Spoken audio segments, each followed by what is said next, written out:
Hi guys, today we're going to be going over the Henley Placket, and then we're also going to do a little bonus feature on how to apply the buttons to the Polartec. And so you're going to have your placket piece. Any Henley pattern that you decide to get is going to have a placket piece, or you can try to hack your own placket if you want. So I have my rectangle, which is going to be my placket piece. I'm using, I think this is the Power Dry. So you are going to take the long side, so you'll put it right side down on your ironing board, and make sure you adjust the heat for the Polartec because it's not cotton. So ask me how I know, but don't use the cotton setting for the Polartec. So the first step, you're going to press a 1/4 inch in on the long edges. So I'm going to be actually using the textured side of the Polartec for the outside of the Henley placket. And then, oh yeah, for everybody who doesn't know what a Henley is, a Henley is a shirt that has the button front. It can be like this big, however big you want it. And so I'm going to be using the textured side of the Polartec for the placket, and then I have the textured side in for the rest of the Henley that I'm doing. I'm doing the Thread Theory one. That's the one that we're going to be doing for the Sew Along at the end of November. If you guys want to come and do it with me. And so right side down on your ironing board, I like to serge the edge so I know how big of a 1/4 inch is. I don't have like any of my tools here. We're in the middle of moving, and so my resources are pretty limited. So I serged the long edges, and then I just folded it over the 1/4 inch and then pressed it down. So it's kind of hard to press it. It would be nice to have like some clips. I don't have clips, I only have pins. But if you have clips, then you can keep that down. So after you do the 1/4 inch, you press it. Then you're going to fold. Here, let's see. There you go. Then you're going to fold it over another inch on both edges. So fold this over an inch on the top and the bottom. And so I have a couple of Henley patterns. It's really crazy how that happens. You end up with a bunch of patterns of the same style of shirt, but it's also crazy how different they are. So, but pretty much the consensus is this is how you do a placket. If you're going to be doing a placket like on say you're making a skirt for a baby, which also is what I do in the other half of my time, it's going to be a little bit different. If you guys want to know how to do that, then you could just message me or comment or whatever, and I'll do a little video. It's super, super easy. So you're going to be folding it over an inch. So it's hard to tell with the black, but I folded it over an inch here, and then you're going to be doing the same thing for the top. So we're doing a 1 inch placket, just so everybody knows. So that's why each of our folds are going to be 1 inch wide. I wish I had clips. You don't know the good life until it's gone. Let me tell you. Okay. So then once that is folded over an inch, you're going to go ahead and press that again. And then you should have 5 1 inch sections.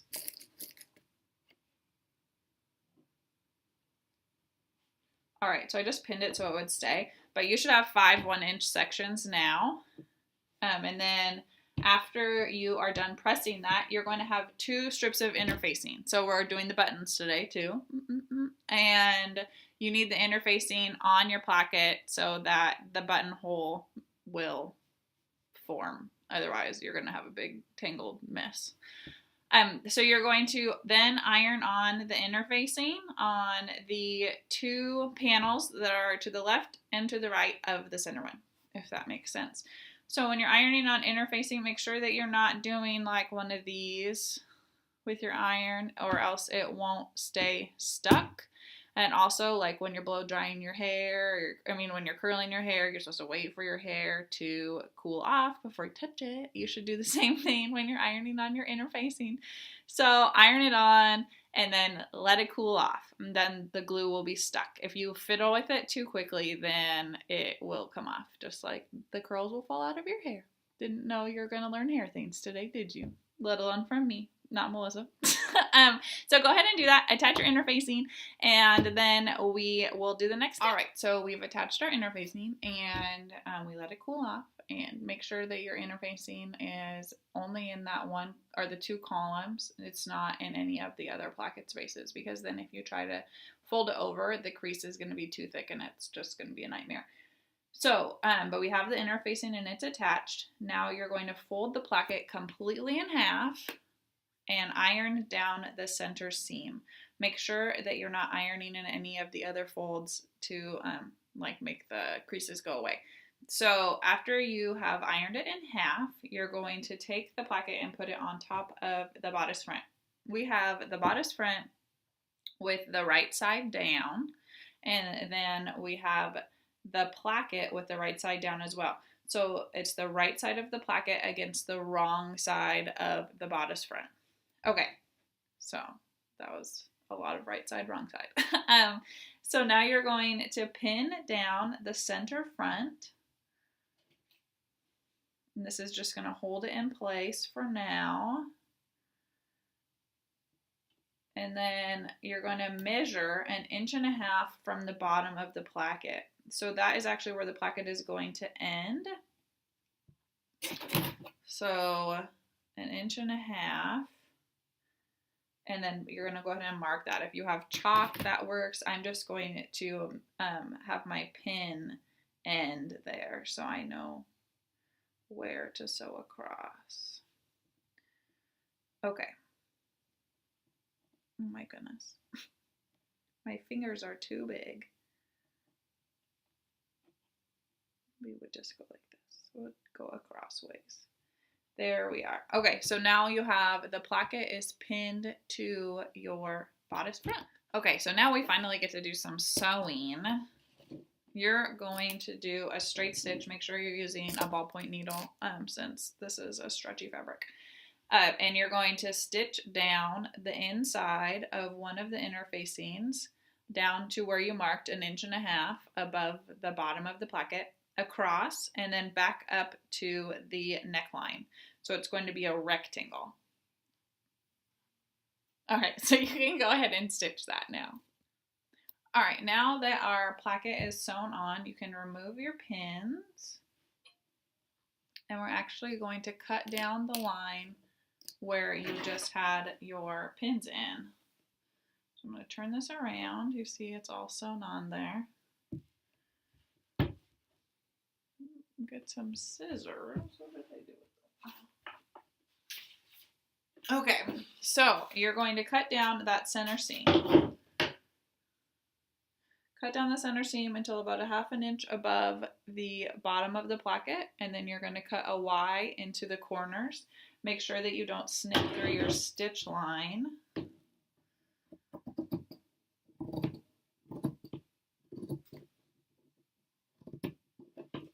Nicely into the corners. So now it looks like this. And then you're going to trim the seam allowance down that you just made by sewing the placket on. So I'm going to trim mine down to about 1/4 inch.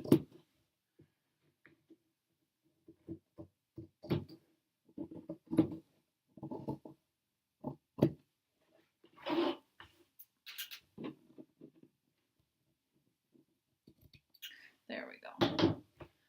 So now it looks like this. Okay, so now we have clipped the seam allowance. So it looks like this. And then we're going to flip the whole thing over. So you're going to be looking at the right side of the fabric now. And you're going to turn the placket or fold the placket over so it's on the right side as well. So the wrong side of the placket is going to be touching the right side of your bodice fabric. Okay, so now we're going to be working on the right side of the placket. It looks like this. Hopefully you can see that. So we have the edge that we sewed in a quarter, or um, we pressed over a quarter of an inch. You're going to take the seam allowance that you trimmed and press it towards the placket. And then with that quarter of an inch that we pressed earlier folded in, you're going to place that on top of the seam allowance. And it's kind of going to make a little tube. And then you're going to pin it or clip it, if you can get clips in there, in place. There we go. So then I already did a couple of the other pins. So then it looks like this. Hopefully you can see that all right. So now we're going to stitch down. So you're going to top stitch it down until you get to the 1.5 inch mark from the bottom of the placket like we marked before. You could just do 1/8 of an inch in from the edge and then just top stitch it all the way down. Okay, so this is just about like the last couple of steps. It is kind of tricky though, so it takes some finagling and some patience. And if you wanted to use some Wonder Tape, that would probably help a lot. It's pretty slippery and kind of moves around. So we're going to be doing the same thing to the other side.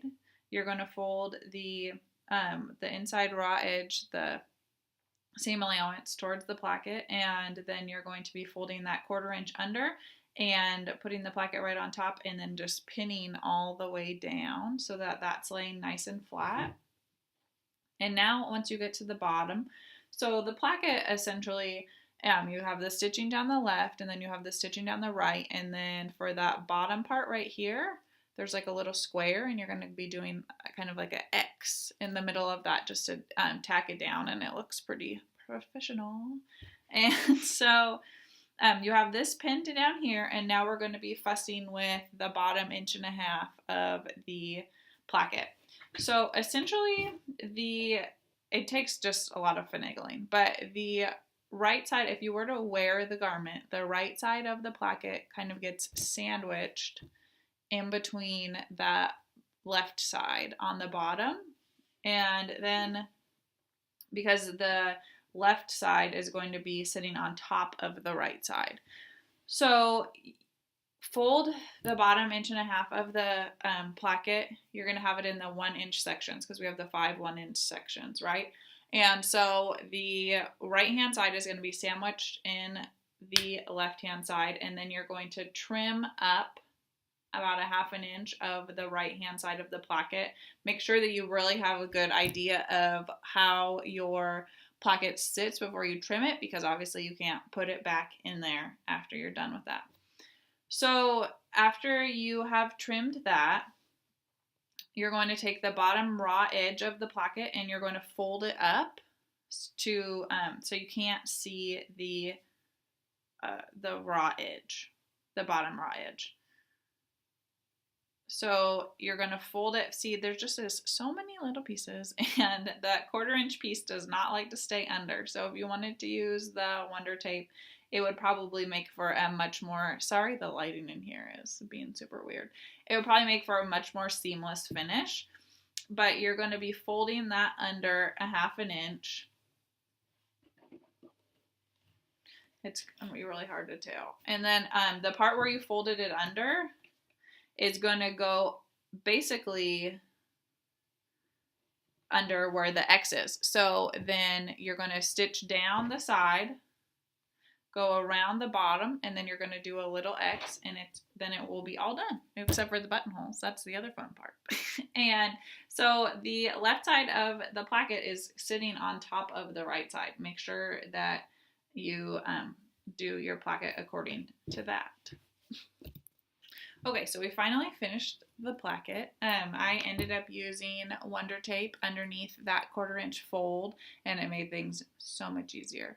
Another option is that you can always hand sew it. If you're worried about how much the fabric moves when you are using your machine, I don't have a walking foot for this machine, so it kind of makes it a little bit more difficult, and I feel like the pressure from the presser foot is up so much, so it can kind of like push the top fabric down a little bit. So if you are having any kind of issues like that, you can always hand stitch, and the nice thing about hand stitching is you can do it like sitting on the couch, watching TV, you know, it's super relaxing. And, okay, so here is my placket. Looks like this, kind of hard to see. And so the buttonholes, now we're going to do buttonholes. Okay, so why not do all of the things? The buttonholes are going to go on the left side. If you are wearing the garment, the buttonholes are going to go on the left side, and then you're going to put the buttons on the right side. So I'm going to do 3 buttons, and the seam allowance for this pattern is 5/8 of an inch. So I just measured 5/8 of an inch from the top, and so it wouldn't get caught in there, and then evenly spaced out the 3 buttonholes. Oh, apparently I can't count, and I'm going to be doing 4 buttonholes. They're about 1.25 inches apart. I might change that, so there's only 3 of them.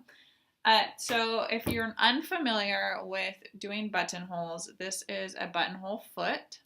You have your button, and you put the button in the top side of this, and then push it down, and that is what tells the machine how big to make your buttonholes. So I just got this new machine from my grandma, and it makes buttonholes like nobody's business. I made 6 of them yesterday, and I didn't even have any issues. It was crazy. So there's usually a setting for the stitch width and the stitch length. And so it usually looks like a buttonhole, so just like a little rectangle. So you're going to go ahead and change those. Every machine is different, so if you want to look up a video specifically for your machine, I'm sure that there's one on YouTube. There's one for literally every machine. So you change the stitch width and the stitch length to do the buttonholes, and it'll also say in your manual all the things that you need to do. And then for the stitch type, I have to change mine to a buttonhole setting as well. And then right to the left of the presser foot, there's this little like looks like a little tiny shelf thing, and I just push that down. And so when you push that down, you're going to attach the buttonhole foot with the button facing towards the back on most machines. I've never seen it any other way, but I'm sure that there is another way. And so when you push that little shelf thing down, it's actually going to sit right here.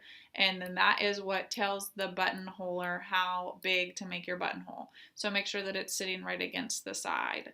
And so you just go ahead and put that in. Now there's also a button foot. I used this for the first time yesterday. So it's clear, and it has this bigger space for your needle to go into. And so essentially what you would do is put your button on top of your fabric underneath the presser foot, but the button is going to be sitting right underneath it, and you can kind of see, where are the holes? There. You saw them for a second. So you can adjust the stitch width by using the knob, but then you use the hand dial to make sure that you're not going to break a needle. So to make sure that the needle goes seamlessly into each side, and then you just usually go back and forth about 10 times and pull the thread towards the back, knot it, and it's a wrap. You're all done. Buttonholes are a lot of trial and error. With knit fabrics, you want to make sure that you're using interfacing, or a lot of times they won't do what they're supposed to do, and they can be super, super finicky. So if you're having any issues, please just comment, let us know, and then one of us can try to help you. It can be really frustrating. I know on my old machine, I would have a heck of a time. Somehow I had like 3 buttonhole foots for my one machine, and they were so finicky. Holy cannoli. So yeah, if you're having any issues, please let us know. I would love to help you if I can, and if not, I'm sure Melissa can, or somebody in the group can. All right, have a good day, you guys.